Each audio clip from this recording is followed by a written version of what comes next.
இயேசுவில் எனக்கு பிரியமான சகோதர சகோதரிகளே, இன்று ஆண்டின் பொது காலத்தின் 11ஆம் வாரம் வியாழக்கிழமையில் நாம் இருக்கின்றோம்.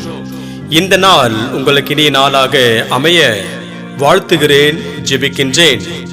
இன்றைய இறைவார்த்தை சிந்தனைகளுக்கு நாம் கவனமுடன் செவி கொடுப்போம். சீராக் ஞான நூலிலிருந்து வாசகம். அதிகாரம் 48, இறை வார்த்தைகள் 1-15 முடிய. இறைவாக்கினர் எலியா நெருப்பு போல் எழுந்தார். தீவட்டி போல் அவருடைய சொல் பற்றி எரிந்தது. மக்கள் மீது பஞ்சம் வர செய்தார். தம் பற்றார்வத்தால் அவர்களை எண்ணிக்கையில் சிலராக்கினார். ஆண்டவருடைய சொல்லால் வானம் பொழிவதை நிறுத்தினார். மும்முறை நெருப்பு விழ செய்தார். எலியாவே, உம்முடைய வியத்தகு செயல்களில் நீர் எத்துணை மாட்சிக்குரியவர். உமக்கு இணையாய் யார் பெருமை பாராட்டக்கூடும்? இறந்தவரை உன்னத இறைவனின் சொல்லால் இறப்பினின்றும் பாதாளத்தினின்றும் எழ செய்தீர். மன்னர்களை அழிவுக்கு உட்படுத்தினீர். மேன்மை மிக்கவர்களை படுத்த படுக்கையாக்கி வீழ்த்தினீர். கடுஞ்சொல்லை சீனாய் மலை மீதும் பழி வாங்கும் தீர்ப்பை ஓரேபு மலை மீதும் கேட்டீர். பழி தீர்க்கும்படி மன்னர்களை திருப்பொழிவு செய்தீர். உம் வழித்தோன்றல்களாக இறைவாக்கினர்களை ஏற்படுத்தினீர். தீச்சுறாவலியில் நெருப்பு குதிரைகள் பூட்டிய தேரில் நீர் எடுத்து கொள்ளப்பட்டீர். ஆண்டவருடைய சினம் சீற்றமாய் மாறுமுன் அதை தணிப்பதற்கும் தந்தையின் உள்ளத்தை மகனை நோக்கி திருப்புவதற்கும் யாக்கோபின் குலங்களை மீண்டும் நிலைநிறுத்துவதற்கும் குறித்த காலங்களில் நீர் கடிந்து கொள்வீர் என்று எழுதப்பட்டுள்ளது. உம்மை கண்டவர்களும் உமது அன்பில் துயில் கொண்டவர்களும் பேறு பெற்றோர். நாமும் வாழ்வது உறுதி. எலியா சூறாவளி சூழ மறைந்தார். எலிசா அவருடைய ஆவியால் நிறைவு பெற்றார். எலிசா தம் வாழ்நாளில் எந்த தலைவருக்கும் அஞ்சவில்லை. அவரை அடிபணிய வைக்க எவராலும் முடியவில்லை. அவரால் முடியாதது ஒன்றுமில்லை. இறந்த பிறகும் அவரது உடல் இறைவாக்கு உரைத்தது. அவர் தம் வாழ்நாளில் அரியன செய்தார். இறப்பில் அவருடைய செயல்கள் வியப்புக்குரியவனவாய் இருந்தன. இவை யாவும் கண்டும் மக்கள் மனம் மாறவில்லை. அவர்கள் கைதிகளாக நாடு கடத்தப்பட்டு மண்ணுலகெங்கும் சிதறடிக்கப்பட்ட வரையிலும் தங்கள் பாவங்களை விட்டு விலகவில்லை. ஆண்டவரின் அருள்வாக்கு. இறைவனுக்கு நன்றி. பதிலுரை பாடல் பல்லவி. நேர்மையாளர்களே, ஆண்டவரில் களி கூறுங்கள். ஆண்டவர் ஆட்சி செய்கின்றார், பூவுலகம் மகிழ்வதாக.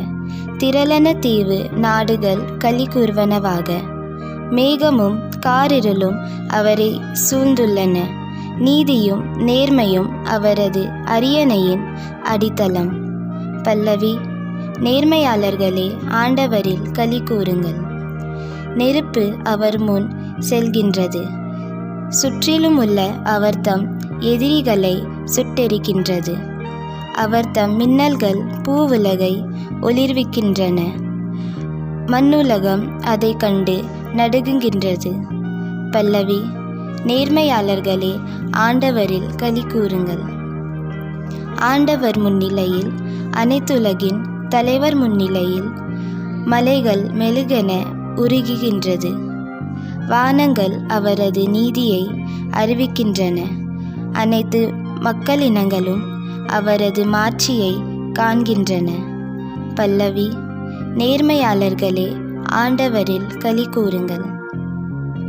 உருவங்களை வழிபடுவோரும் சிலைகளை பற்றி பெருமையடித்து கொள்வோரும் வெட்கத்துக்கு உள்ளாவர். அனைத்து தெய்வங்களே, அவரை தாழ்ந்து பணியுங்கள். பல்லவி. நேர்மையாளர்களே, ஆண்டவரில் களி கூறுங்கள். அல்லேலூயா, அல்லேலூயா. கடவுளின் பிள்ளைகளுக்குரிய மனப்பான்மையை பெற்று கொண்டீர்கள். அதனால் நாம் அப்பா தந்தையே என அழைக்கின்றோம். அல்லேலூயா. ஆண்டவரே, நற்செய்தியை தகுந்த விதத்தில் எடுத்து சொல்ல என் உள்ளத்தையும் உதட்டையும் தூய்மையாக்கும். ஆண்டவரோடு இருப்பாராக. மத்தேயு எழுதிய பரிசுத்த நற்செய்தியிலிருந்து வாசகம். மத்தேயு நற்செய்தி அதிகாரம் 6, இறை வார்த்தைகள் 7 15 முடிய. அக்காலத்தில் இயேசு தம் சீடரை நோக்கி கூறியது: நீங்கள் இறைவனிடம் வேண்டும் பொழுது பிற இனத்தவரைப் போல பிதற்ற வேண்டாம். மிகுதியான சொற்களை அடுக்கிக் கொண்டே போவதால் தங்கள் வேண்டுதல் கேட்கப்படும் என அவர்கள் நினைக்கிறார்கள். நீங்கள் அவர்களைப் போல இருக்க வேண்டாம். ஏனெனில் நீங்கள் கேட்கும் முன்னரே உங்கள் தேவையை உங்கள் தந்தை அறிந்திருக்கிறார். ஆகவே நீங்கள் இவ்வாறு இறைவனிடம் வேண்டுங்கள்: விண்ணுலகில் இருக்கிற எங்கள் தந்தையே, உமது பெயர் தூயதென போற்றப் பெறுக. உமது ஆட்சி வருக. உமது திருவுளம் விண்ணுலகில் நிறைவேறுவது போல மண்ணுலகிலும் நிறைவேறுக. இன்று தேவையான உணவை எங்களுக்கு தாரும். எங்களுக்கு எதிராக குற்றம் செய்வோரை நாங்கள் மன்னித்துள்ளது போல எங்கள் குற்றங்களை மன்னியும். எங்களை சோதனைக்கு உட்படுத்தாதேயும். தீயோரிடமிருந்து எங்களை விடுவியும். மற்ற மனிதர் செய்யும் குற்றங்களை நீங்கள் மன்னிப்பீர்களானால் உங்கள் விண்ணக தந்தையும் உங்களை மன்னிப்பார். மற்ற மனிதரை நீங்கள் மன்னிக்காவிடில் உங்கள் தந்தையும் உங்கள் குற்றங்களை மன்னிக்க மாட்டார். ஆண்டவரின் அருள்வாக்கு. கிறிஸ்துவே உமக்கு புகழ். நற்செய்தி வாக்கினால் என்னுடைய பாவங்கள் அகல்வதாக. ஆமென். இயேசு கற்றுக் கொடுத்த இறைவேண்டல்.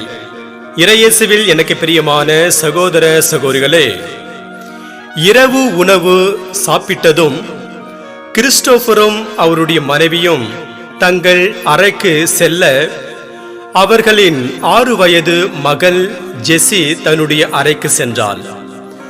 சிறிது நேரம் கழித்து தற்செயலாக அறையை விட்டு வெளியே வந்த கிறிஸ்டோபர் மகளின் அறை திறந்து இருப்பதைக் கண்டு அந்த வழியாக வந்தார். அறையில் ஜெசி முழந்தாள் படியிட்டிருந்தாள். அத்தோடு அவள் அ ஆ இ ஈ உ என ஒவ்வொரு எழுத்தாக சொல்லிக் கொண்டிருந்தாள். கிறிஸ்டோபருக்கு ஒன்றும் புரியவில்லை. ஆனாலும் அவர் அவளை தொந்தரவு செய்யாமல் எதுவாயிருந்தாலும் காலையில் பேசிக்கொள்ளலாம் என்று தன்னுடைய அறைக்கு திரும்பி வந்துவிட்டார். மறுநாள் காலையில் கிறிஸ்டோபர் ஜெசியிடம், நேற்று இரவு நீ முழந்தாள் படியிட்டு அ ஆ இ ஈ உ என்று சொல்லிக் கொண்டிருந்தாயே, கடவுளிடம் வேண்டுகின்றாய் என்று எனக்கு தெரிந்தது. ஆனால் எதற்காக நீ அ ஆ இ ஈ உ என்று சொன்னாய் என்றுதான் தெரியவில்லை என்றார். அதற்கு ஜெசி அவரிடம், அப்பா, நான் கடவுளிடம் வேண்டும்போது எப்படி வேண்ட வேண்டும் என்று தெரியவில்லை. அதனால்தான் அ ஆ இ ஈ உ என்று ஒவ்வொரு எழுத்தாக சொன்னேன். கடவுள் எல்லாம் வல்லவர்.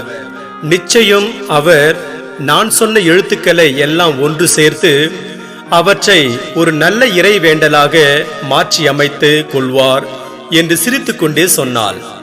இறையேசுவில் எனக்கு பிரியமான சகோதர சகோதரிகளே, கடவுள் நாம் அவரிடம் ஏறெடுக்கும் வேண்டலை நிச்சயம் கேட்பார்.